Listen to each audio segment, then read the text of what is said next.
Site ಈ ಎರಡು ವಿಚಾರ ಒಂದು ರಾಮಲಿಂಗ ಅವರೇ ಕೇಳಿದ್ರೆ ಈಗ ಅವರು ಡ್ರಿಂಕಿಂಗ್ ವಾಟರ್ ಪ್ರಾಬ್ಲಮ್ ಇದೆ ಅಂತ ಹೇಳ್ತಾರೆ ಹೊರಗೆ ಪ್ರಾಬ್ಲಮ್ ನೀರು ಇದೆಯಾ ಕುಡಿಯೋ ಕುಡಿಯೋ ನೀರಿಗೆ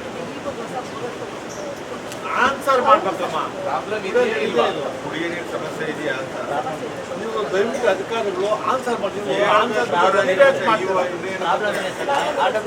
ಕುಡಿಯೋ ನೀರು ಪ್ರಾಬ್ಲಮ್ ಇದೆ ಅವ್ರವ್ರಿಗೆ ವ್ಯವಸ್ಥೆ ಮಾಡಿಕೊಡ್ತಾರೆ.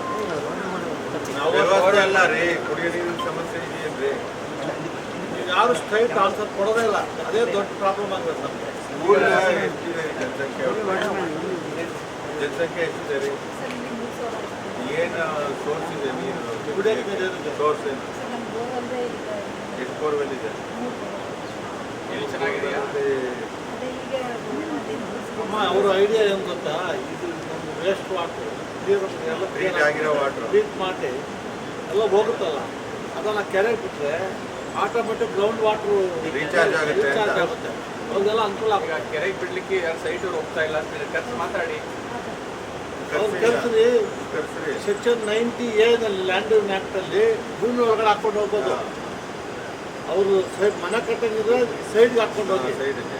ಪೈಪು ಅವ್ರು ಕಾಪನೇನು ಕೊಡ್ಬೋದು. ಅದೇನು ತೊಂದರೆ ಆದರೆ, ತೊಂದರೆ ಆಗಿಲ್ಲ ಅಂದರೆ ನೋ ತಹಸೀಲ್ದಾರ್ ಪವರ್ ಇವ್ರು ತಹಸೀಲ್ದಾರ್ ರೈಲ್ವೆ ಪಕ್ಕ ಸೆಕ್ಷನ್ 90 ಏನಲ್ಲಿ ಇದೆ ನೋಡ್ರಿ.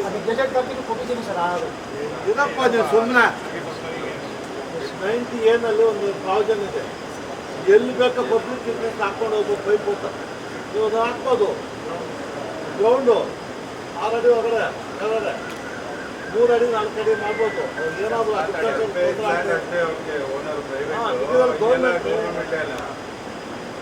ಆ ಜಮೀನು ಮೇಲೆ ಅವ್ರದ್ದು ಅಷ್ಟೇ, ಹೊರಗಡೆ ನಮ್ಮದೇ. ಎಷ್ಟು ಲೆಂತ್ ಬರುತ್ತೆ ನಮ್ಮ ಟೋಟಲ್ ಇಲ್ಲಿಂದ ಅಲ್ಲಿಗೆ ಏನಾಗುತ್ತೆ ಆ ಗದಿಗೆ ಕೆಳಗೆ ಬಿಟ್ಬಿಟ್ಟು ಆಟೋಮೆಟಿಕ್ ಡೌನ್ ಮಾಡ್ತಾರೆ.